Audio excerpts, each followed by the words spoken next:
the lead up to another fight? In all honesty, it's just the lead up to another fight. But I'm aware that on the night it's going to be emotional. There's been times when I've been training, I've been on a run, and I'm thinking this is going to be one of the last runs that I do. Or pad sessions, I've been on pads, this is the last time I'm going to do this. And, you know, and the emotions start to hit you a little bit. And I know I'm going to get a good reception. And even if I don't get a great reception, I know my family and my friends are in there, out there, training partners for 20 years I've been involved in the sport, mentors, coaches, media guys that followed me throughout my career. So there is going to be a bit of emotion. I'm prepared for it. I'm just hoping I can make it to the cage. I've envisioned all kinds of things, like I'm jumping up and having to be walking the rest of the way because I'm boiling my eyes out and shit. But I'll make it to the cage, and I'm going to put on a fantastic performance and get rid of this guy within the time frame. But yeah, I'm prepared for the emotion. It's just another fight. Your win over Sabah was like wildly entertaining and stuff. Did you ever think of kind of leaving it there? Like, was there any thought, or was it because there was no crowd that you wanted a send-off like this? They offered me a good fight against Jason Jackson with title implications. I thought it was a fight I could win. I'm never one to complain about injuries or make excuses after a fight, but my coaches will tell you that I had injuries throughout the massive camp and the Jason Jackson camp. I didn't spar, I had a bad knee injury, bad ankle injury. It's not excuses, but if you go in against these type of guys, full camp covering all bases is required, and I didn't have that. But even so, I thought I could beat him, catch him with a punch. So I took the Jason Jackson fight. I couldn't leave it there, If I was going to retire, I had to be in the UK. So to answer your question, there was an intention to retire after the massive fight, but the Jason Jackson fight was too appealing, as a fight I thought I could be in. And how hard is it to pinpoint a specific time that you're going to walk away? Because obviously you're still performing at a high level, but is this, like you said, you've been thinking about it for a while, so is it hard to kind of, like how hard was it to pinpoint that this was going to be the last one? I mean, it just makes sense, when things become tiresome and become boring, then I think that's the time for you to stop. That feeling might come back again. But right now, I don't have that same kind of energy that I should have to compete at this level. This camp I've had, because I was preparing for such a good, level of opponent. When Jake Kerr is a good level of opponent, but I was preparing for former champions in, Koreshkov, and then Lena was thrown out there. So that gave me the motivation and extra edge that maybe I've been missing in previous fights in this training camp.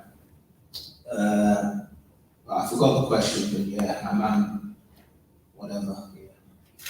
Yeah. The change of opponent, is that kind of hard to get up for a newcomer, or is this so much bigger? It happened so late. Yeah.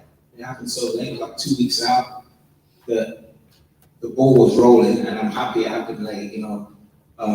Whether it was the promotions idea not to tell me until late, it was the best thing to do, because I've been preparing for Koreshkov, preparing for a former champion, and so I'm getting the opponent 2 weeks out. It's hard to turn off that switch. This is what I've said in previous interviews, that I'm going in to this with a championship mindset. I was supposed to face a former champion, a very dangerous opponent, so that's what I'm prepared for.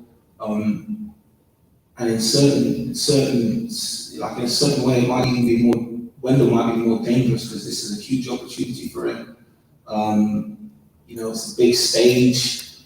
Nerves, excitement makes people do crazy shit. So I don't know what kind of fight I'm going to get, but I've prepared well.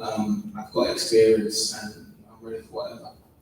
In a recent interview, you had mentioned that you were offered to box Dan Hardy, and you kind of turned it down because you used to have a good relationship with Dan and stuff like that. Is boxing, I know you're talking about walking away from MMA, but would you think about boxing at all in your future? Did I say that? Did I say it? That was Who was filming me? I wasn't supposed to mention that, but yeah, I had an offer to fight Dan. I'm not even sure if Dan knows, but I have email proof and text proof that I was offered a very lucrative opportunity to fight a former teammate. But I said this in an interview before as well. That I wouldn't do that because although me and Dan are not as close as we were at the stage when we started out in the sport, we kind of grew together to a certain stage, and it's like, even though you grow apart, you kind of still have that bond, people at primary school, at elementary school, you grow up with guys you all the way through elementary school, primary school here, you might not see them for a few years, but you still have that bond, from early on. So I would want to fight it, but yeah, chuck me some more names, some more money, and have it not so serious, and there's an opportunity that I may compete outside of MMA, but realistically, I don't see the money or the type of names that I want to fight being thrown my way, so this will be my final fight. Not even perhaps Tyron Woodley, since he's boxed a couple of times, if they threw that name? I messaged Tyron directly after he got knocked out by Jake Paul, and he declined to take a fight, saying that he would get a rematch with Jake Paul. I don't think so. Yeah, I messaged him directly and he responded, he doesn't want to fight. Hello, Paul, how are you? I'm good, thanks. Good to see you today at Media Day. Thanks for taking your time joining us today. Yeah. I want to reminisce on the career a little bit. I know you've had loads of fights, had accomplishments that people can dream of. So what kind of really stands out to you now we're at the end? Like you say, a long career, a lot of fights, a lot of standout moments. If you go back through my interviews, I say one of the greatest moments just happened right across the road at the Wembley Arena when I fought Mark Weir at cage age. I think I was 23 years old. He had the fastest UFC knockout at the time. A legend in UK mixed martial arts, and it was for the Cage World title, which was a legit title at the time, with guys like Anderson Silva and Vitor Belfort being champions at the time. So I went in there, 23-year-old young gun against this guy with the fastest knockout in UFC history, 6'6", long range Taekwondo Olympian, I think, and knocked him out. So yeah, that was a great moment. 10,000 people there. So. Yeah, what a moment. And when you were a young boy and you wanted to start this MMA career, and as I talked about, now we're at the end of the career, have you set out everything that you wanted to do? Pretty much, I've never been in, tell a lie, I've had one US promotion title fight against Jake Shields at Elite XC. Didn't go my way. That was quite a fight early on for me, and I was still really treating this as a hobby that paid very well. But yeah, I would love to have done many things, but I regret nothing, so I won't even mention what's in the past is in the past now. And then on the matchup against Wendell, promotional newcomer. I don't know whether it's been talked about yet, but how much do you know about him, and what matchup is he going to bring? Not too much. There's a few fights of him out there. He's looks like a big, strong guy, massive cranium, nice big target.